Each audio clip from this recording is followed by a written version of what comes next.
Nag-stop tayo dito sa buko ni ate. Tikman natin kung masarap ba. Mukha kang masarap nga. Kita mo naman sa itsura ko. Hindi ko tinantanan ng plastic. Then, bumili tayo ng saging na saba. Ilalaga natin siya, diba? Isa sa mga paborito ko. Oh, hindi pa rin tinantanan ng plastic hanggat hindi nauubos. Masarap nga naman talaga siya. Highly recommended itong buko ni ate.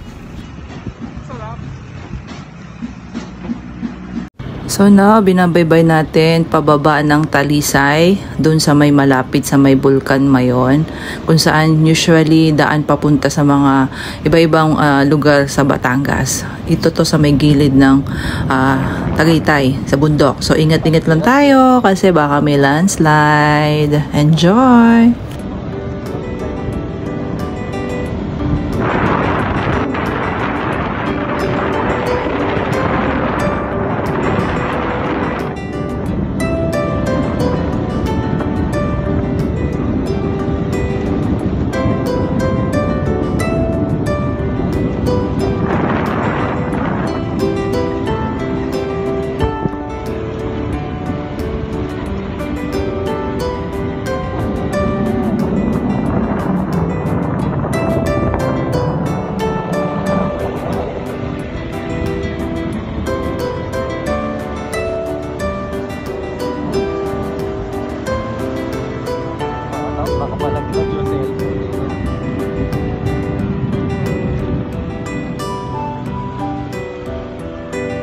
See you sa next motovlog.